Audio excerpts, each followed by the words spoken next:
Hey everyone, my hair is crazy, but I promised you some haul and I'm here for it. I'm going to break it down into two parts because I've got one that came from my book outlet order and I've got one that I just did a couple days ago, and that is from the used bookstore. So I'm going to break them down into book outlet and used bookstore. I'm going to post them separately so you'll have some time to decompress in between, because I'm recording multiple videos today. I'm gonna schedule them to go up at different times and see how that works, because I want to try and get more content aside from just my once a month thing on this channel, and hopefully we'll make more friends, and yeah, more reading friends anyway. Right, so book outlet. I decided to make a book outlet order. It's not much, there's not a lot of complication to that. So one of the books I got, we will just go through. There's 7 books. We're just going to go through them. And yeah, that's how we roll. I got Blood of Dragons, which is volume 4 of the Rainwilds Chronicles by Robin Hobb, because it was $2. And while I don't have anything else in the series, I read The Assassin's Apprentice, or whatever you call it, the Farseer trilogy, The Assassin's Apprentice, etc. Those three with my husband, and we really enjoyed that while he was deployed. And subsequently, we're planning to do the ships in the new year, the Ship of Magic, Ship of Destiny, etc. And we're going to go through all of them, so I figured picking one up for $2 when we intend to read them all isn't really a bad thing. I think this is the one about dragons. Yeah. Well, clearly there's a dragon on it, but it's Dragon Keeper, Dragon Haven, City of Dragons, and Blood of Dragons. We read the Farseer trilogy, which is Assassin's Apprentice, Royal Assassinate, Assassin's Quest. We're doing Live Ship Traders next, which is Ship of Magic, Mad Ship, and Ship of Destiny. I have the first book of that, so I need to get the other two. I have all three of the Tawny Man trilogy, which is Fool's Errand, Golden Fool, and Fool's Fate.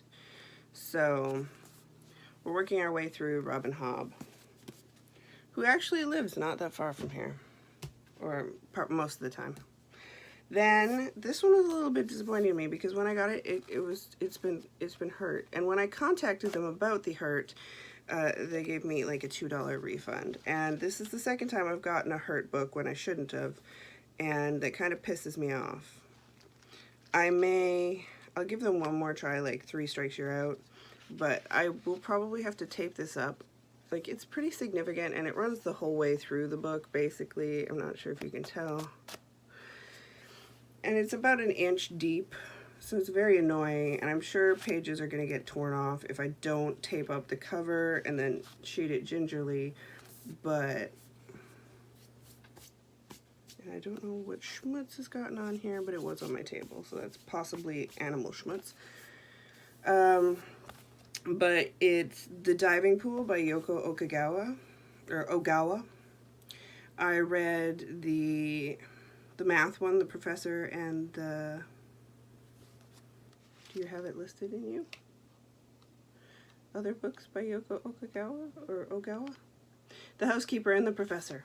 I read that one, I really liked it, so I picked this one up. This is 4 short stories, 3. A trio of novellas about love, motherhood, fertility, obsession, and how even the most innocent of gestures contain a hairline crack of cruel intent. So I basically bought it because I was like, yeah, I want to read more of her stuff, and it was relatively cheap, and now it's even cheaper, but whatever. The one I really, really, really wanted by Ogawa was Revenge, and they had it, and it also, again, it's book outlet. It was cheap. And this is this is 11 Dark Tales, and I've heard many good things about this. However, my husband doesn't think I should be reading horror while I'm pregnant because it can kind of mess with my head a little more than usual. So yeah, we shall see. We shall see if it has to wait till next year to be read, but again, figured I should pick it up. And then we have, you can see a theme. I apparently was in a horror mood when I picked these up. Let the Right One In by John Ajvide Lindquist. And this was turned into a movie. I'm not a big fan of having the movie cover volumes, but again, it was much cheaper. This is Swedish. This is a horror book. It is about 12-year-old Oscar is obsessed by the murder that has taken place in his neighborhood. He meets the new girl from next door. She's a bit weird. She only comes out at night. So I believe this is somewhat of a vampire novel. It's very, it's supposed to be very scary, very grim, and I am really looking forward to reading it. But I'm not supposed to yet. However, again, cheap, cheap, cheap, cheap, cheap. And I needed it. This was on one of my lists for horror around the world because I am trying to collect horror from different areas of the world, and so that is from a different area. Then I have been wanting to pick this one up forever, and they had it, so I figured, yeah, now's the time, which is Columbine by Dave Cullen, which is, as Steve Donahue would say, a soup to nuts look at Columbine and what happened, how it happened, the trying to get into the minds of Harris and Klebold, and I think it's going to be a very tough read, but it's going to be a very good read. I was in high school when Columbine happened, and I remember how really screwed up it made everything. And I'm just looking forward to it. I do like reading the nonfiction stuff, so probably nonfiction November. Then I have Stolen Sisters, the story of two missing girls, their family, and how Canada has failed Indigenous women by Emmanuel Walter, translated by Susan Ordieu and Christelle Morelli. I originally picked this up thinking it had something to do with the missing and murdered Indigenous women. A lot of which can be traced to the Picton farm in British Columbia. However, no, this has to do with a specific instance in Quebec and Northern Ontario.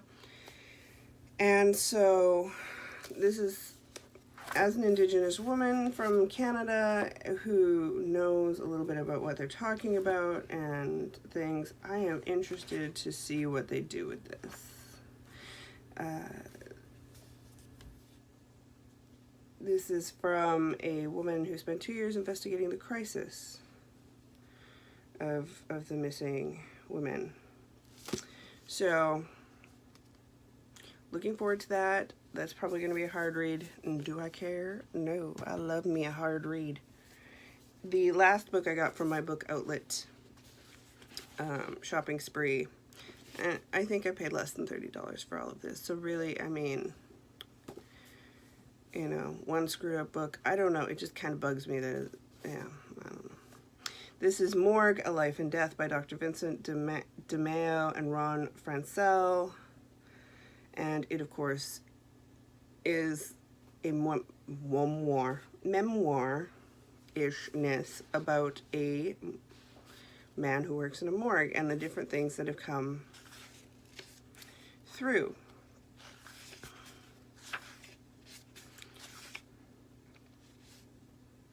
And so we've got 10 chapters, and they all take on different topics, and yeah, I just love this stuff. I'm hoping it's similar to The Stiff, The Curious Life of Human Cadavers, or in that kind of a vein, or even A Death's Acre, The Body Farm by Bill Bass. Not his fictitious work, but his actual nonfiction about the body farm. So, yeah, looking forward to reading that. That is everything I got in my book outlet haul. And I hope, well, I'm hoping to put the nonfiction ones on my nonfiction November. And I'd love to get to the other ones sooner than later, but we'll see. We'll see. My mental state has to be taken into account, right? Okay, talk to everyone later. Bye.